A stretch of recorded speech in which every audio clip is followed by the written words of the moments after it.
Greetings, everyone. Happy Saturday, September 17th, 2022, right? We are in New Iberia, Louisiana today, and I decided I was going to do a vlog on the Bayou Teche Museum. Now, I know in a couple of vlogs I've done so far, I've talked about and we've seen the Bayou Teche, which is a stretch of river that runs about north and south from about, I'd say, 20 miles north of Lafayette, Louisiana, where I live, until about maybe 20 miles, no further than that. I'd say about 60 or 70 miles or so south of Lafayette. And there's a museum for the Bayou Teche in New Iberia, on Main Street, New Iberia, in Louisiana. And we're going to go check this place out together. I haven't done much research on it. Usually with museums, it's kind of like, what's the point of me doing research on things that I'm going to go see at a museum, because they have all the information? So it's almost like doubling the work, I guess. So I'm going to wing it, and we're going to go there together, you and I, and we're going to go see what's in there and just kind of go with the flow and see if it's something interesting and something we enjoy watching or not. And if not, I apologize, but I'm pretty sure it's going to be pretty interesting if it has to do with what I think it's going to have to do with, which is like, you know, things along the Bayou Teche over the years. Houses and steamboats and stuff like that. I'm sure there's a little bit of culture in there mixed in with all that. So without further ado, here we go. Got my new mic today. I got it a few days ago, so I'm excited to see how the sound quality goes with this video. So now I got my gimbal for the stability and the video quality. Now I got my microphone for audio quality. So I'm on my way. But anyway, well, let's see how this goes, guys. Welcome to another episode of Travel Without a Cause. Like, subscribe, and let's go. So yeah, guys, I'm here in the museum, and one of the first things you see when you walk in is this clock. And check this out. 1930s, from Evangeline Theater lobby area. 1930s.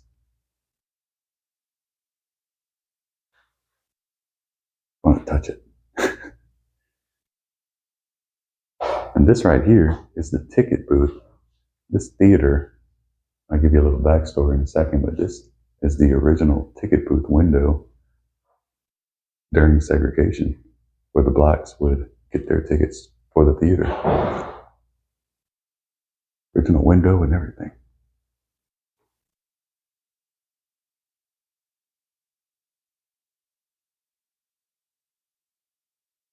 Look at those old ticket stubs. Wow.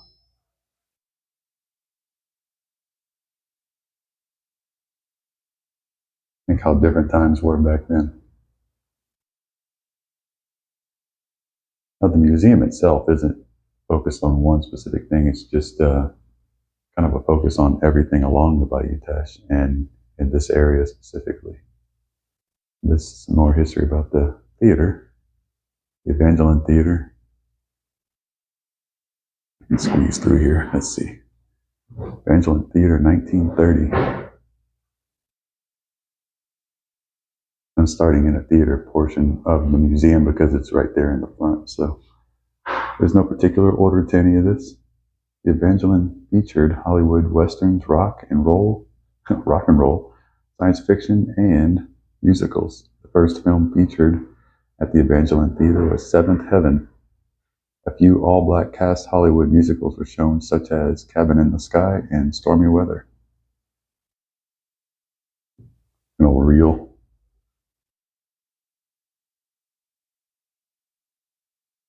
Two Peerless movie projectors were used to show movies and the news at the Evangeline. Look at that.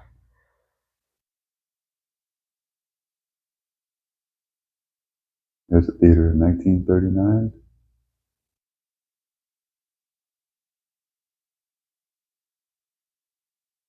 Theater's still here. It still stands. It's right out there. We'll catch a glimpse of it when we go outside.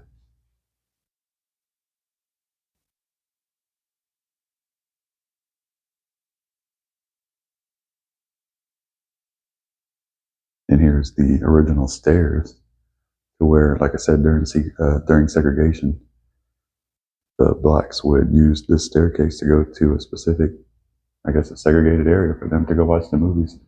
And there's a TV. You can usually press that button right there and watch a short film on the history of pretty much everything I'm summarizing here right now. But said the chip is needing to be replaced, like a 10-year-old chip with the video on it, I guess. And so can't watch that right now. So everything else is here to see. Stairs and everything. There's Marilyn, Lauren Bacall, and Betty Grable. Look at that. That's the 64 parishes. That's put out by Louisiana down to humanity.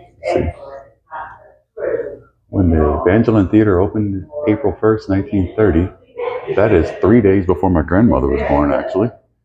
Segregation manifested its presence through multiple entrances. The two sets of doors in the center admitted whites, the doors on the far right, blacks. 1914, the Public Accommodation Statute, passed by the state of Louisiana, declared separate treatment for whites and blacks. All circuses, shows, and 10 exhibitions required to provide two ticket offices with individual ticket sellers and 2 entrances to the performance for each race. These Jim Crow laws, as usual, I can't read, folks, I'm sorry. These Jim Crow laws reinforced segregation in public places. As a result, blacks were only allowed to sit upstairs in the balcony. Yeah, my husband's from here. And here's a legend of the Teche and the snake. So many years ago, there was a huge and venomous snake. It was so large and so long that its size was not measured in feet, but in miles. Its head was at what is now known as Morgan City, and its body stretched beyond St. Martinville and Breaux Bridge to its tail, which rests in Fort Berry.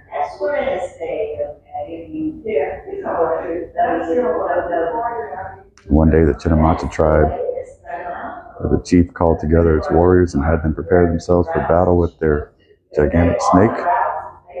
And all they had were clubs and bows and arrows and arrowheads made from local garfish.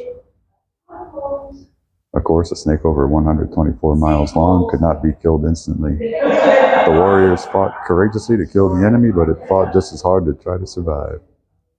And as the snake turned, coiled, and twisted in the last few days of a slow but sure death, it broadened, curved, and deepened the place wherein its huge body lay. As the body decomposed, the place began to deepen more.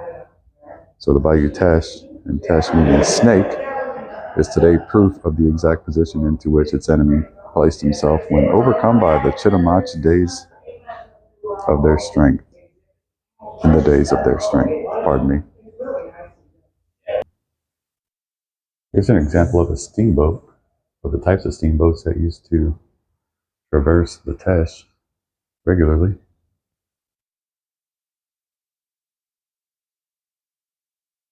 Main Street, 1890.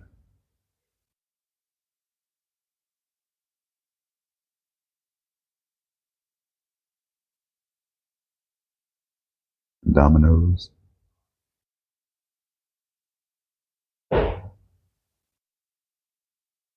Bingo.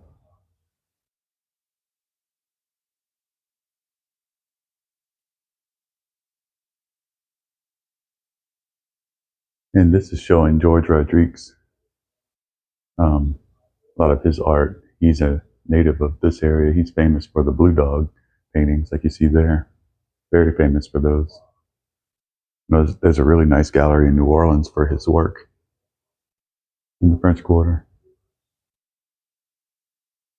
And it's not just a blue dog that he painted lots of things.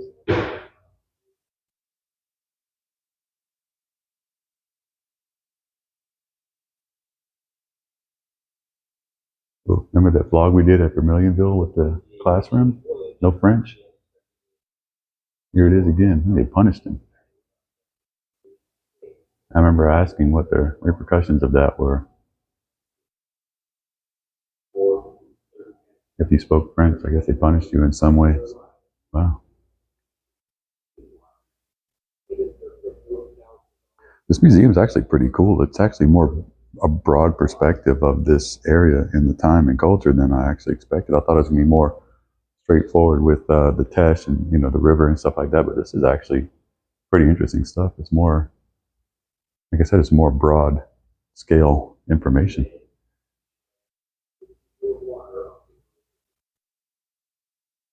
Showing some paintings here. These are all George Rodriguez paintings, by the way.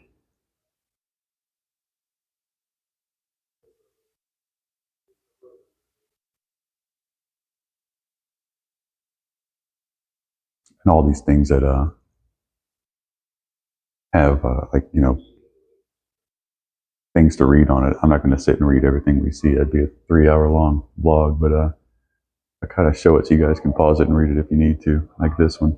This is George Rodriguez right there.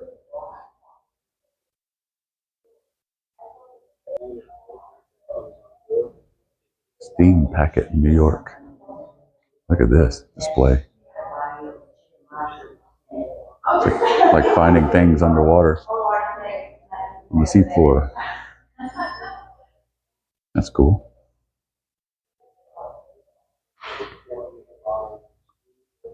Loss of the steamship, New York. November 12th, 1840. I graduated boot camp on November 12th, but 1999.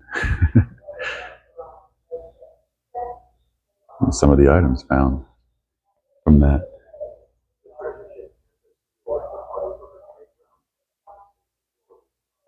Wow. Some silverware and some shoes. That compass is pretty cool.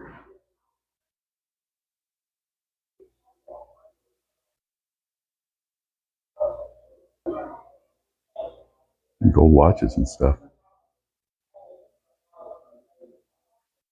Religion. Here's some of the churches that we've done some church vlogs already, huh? I'll say one so far. St. Peter's Catholic Church, that's right down the street. Pass that up on the way here.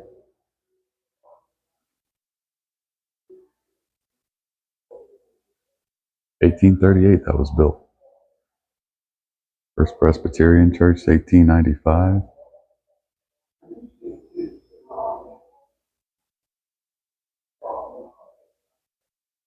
Episcopal Church of Epiphany was built in 1858. With my side business, my photo booth business, I did a photo booth event at that place once, a couple of years ago. 1893, Methodist Church. Oh, look at this oil painting.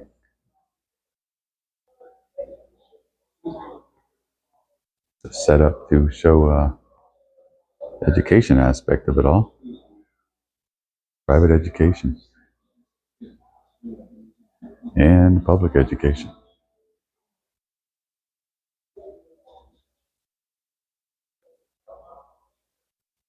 Cajun and Creole music.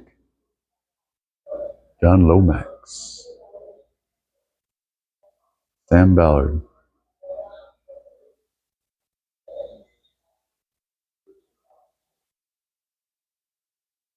Rural jazz. Bunk Johnson. Man, I remember in college I took a jazz appreciation class. We learned all about Bunk Johnson.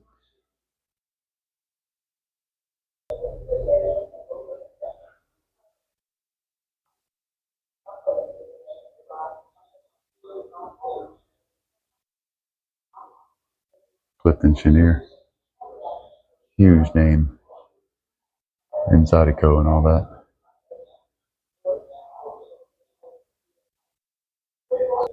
Kathleen Blanco. Here's a governor. She's from New Iberia, Louisiana governor. Louis P. Long.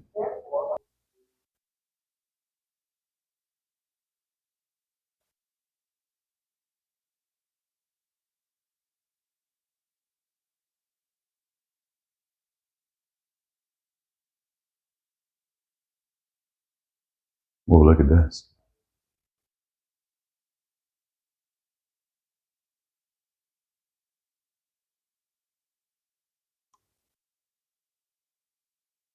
The wreckage of the Teche was discovered by chance.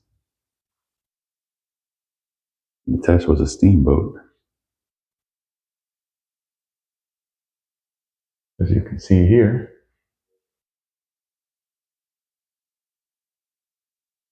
below is an exact replica of part of the keel of the Teche steamboat, the first shipwreck in Louisiana to be listed on the National Register of Historic Places, or Historic Places. The actual keel is at Texas A&M, going through a thorough dry preservation process, and will be returned to the Bayou Teche Museum in the coming year.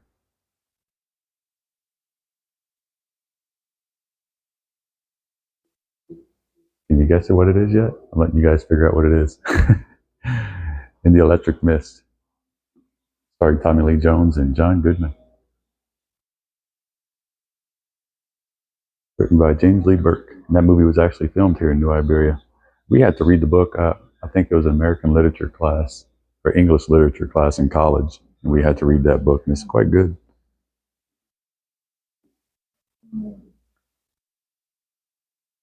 There's the author right there.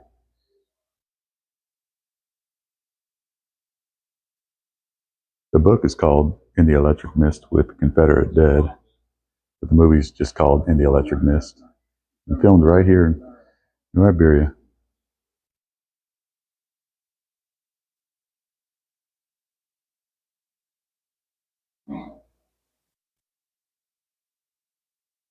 Many notable sites here in New Iberia can be seen in the movie, especially if you're familiar with the area. Let's see what's in here.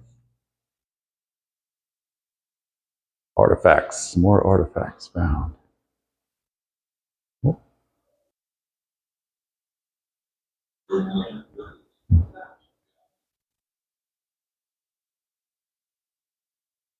Now, anybody who knows anything about this area knows that sugarcane reigns supreme out here.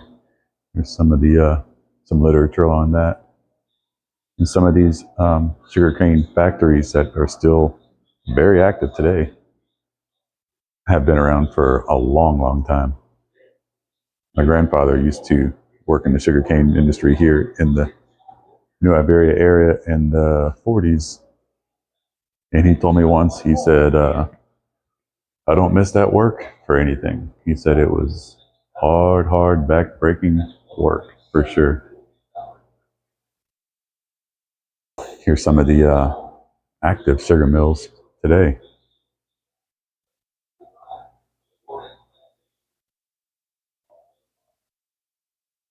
Sterling, Generette. I drive by that one all the time when I do my water sampling runs down here.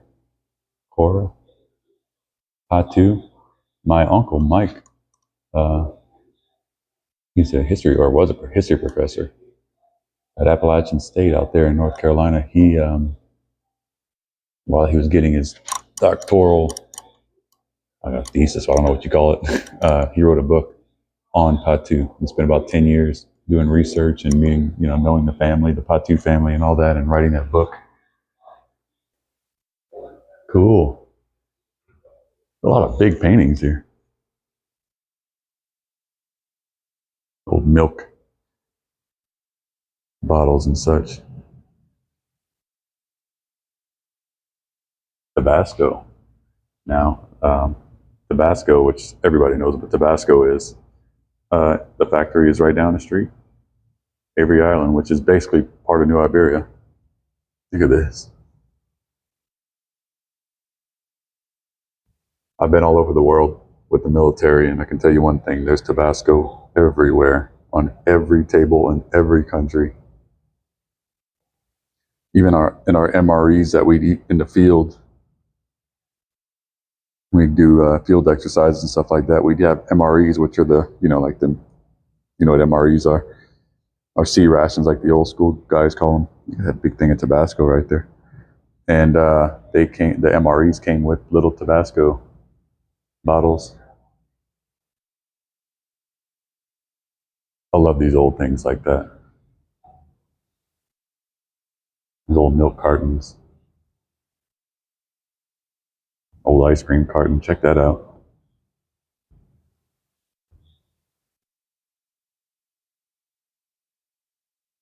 It's like an Evangeline made employee hat, maybe. And Evangeline made's a local bread factory here. And it's in Lafayette for sure. I don't know if there's another one here in New Iberia or not, but the one that I know of, the main one, is in Lafayette, near downtown.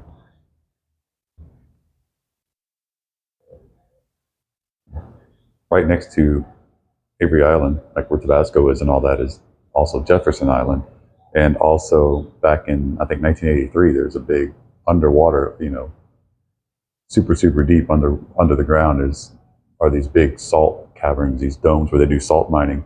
And in 1983, there was an accident where it basically there was a puncture or something like that, and it flooded. And the whole lake, Pinier, basically filled up these caverns and filled the area and with water and all that. And then there's actually a house. You can see the chimney sticking. All you see is the chimney sticking out of the water because it flooded that area. I kind of just paraphrased and summarized that whole entire incident. So I just bastardized it big time. But it's a very interesting story. Here's some more pictures of salt mining.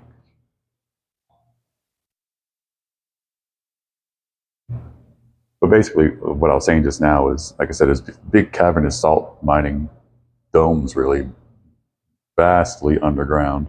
And there was a puncture of some type or something. And I'm getting this all, it's been a while since I read on it, but it created a puncture or something in the dome, and it flooded the mine, the salt mine. Everybody had to get out. And I guess because of that, it flooded also just some surrounding areas of that and flooded, like I said, some houses and all that stuff. So it was a big, big incident. When you go to Jefferson Island, which is adjacent to Avery Island, where Tabasco is, you can go see some Victorian-style house that Mr. Jefferson built. You go tour it and all that, and they used to back in the day. They'd show you a video of the Lake Pinier accident or incident. Some more sugarcane factories, which are all still open today. Alma Plantation.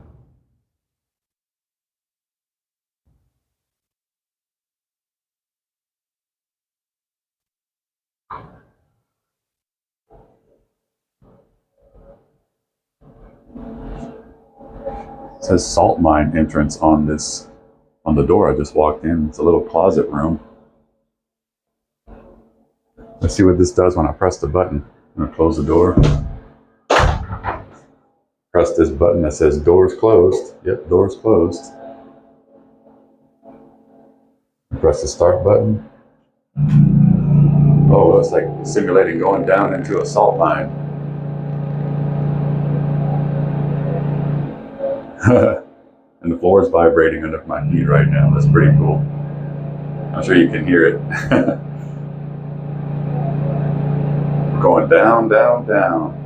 Feels like we're in a elevator shaft going down into the mine. Whoa.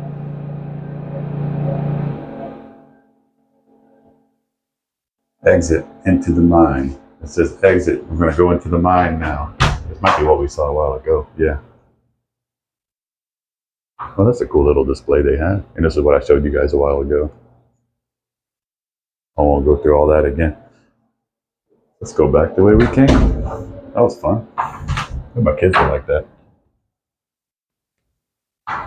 Yeah, folks, I hope you enjoyed that thoroughly. Look, it's a Rodrigue blue dog, except it's a yellow blue dog, if that makes sense. Yeah, the curator she actually showed me this part of the building here is where they're expanding that extra 10,000 square feet, and it's all of this. You can see where you see the Bayou Teche Museum sign. That's the main entrance, and all of this right here, like all of this extra building here, is the extra, downstairs and upstairs, where they're adding on to the museum. So for all you folks locally or non-locally who come and visit this area, downtown New Iberia, I don't think they have much time left, or say not much time left, but I don't think it'll be too much longer before they finish all that. So come take a look at it. 10,000 extra square feet. She said the part that we walked through, the part that I walked through with you guys, was only about 3,000 square feet. So they're tripling what we saw size-wise. We're outside now on Main Street. There's some more George Rodriguez stuff. And this is a true test of my new microphone. Outside, see if it takes care of the wind noise, which I found that my phone didn't do too terrible with the wind noise. Not like the GoPro did. I'm not trying to hate on you, GoPro, but y'all aren't too great for vlogging. Fascinating. I love these old theaters. I could do a vlog just on like a whole series. I might do that one day. Let me know in the comments if that's something you guys would be interested in seeing. I could do like a theater series, like maybe like a however many part series, 10 part, whatever, series of theaters locally and not so locally. That could be its own thing, huh?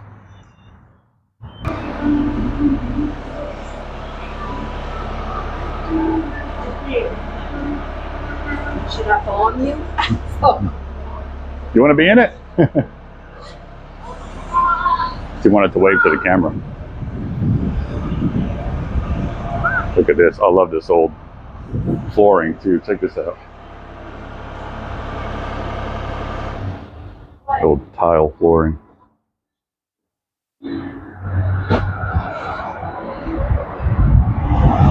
Cool stuff. You don't see that too much anymore, huh?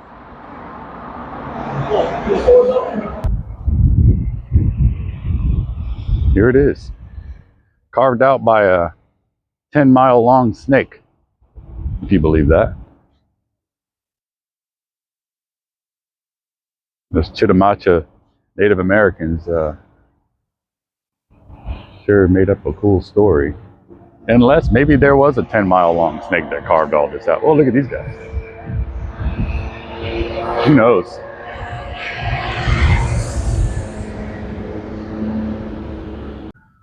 Well, I guess I'll end this vlog here, standing at the foot of the Bayou Teche, right behind me here.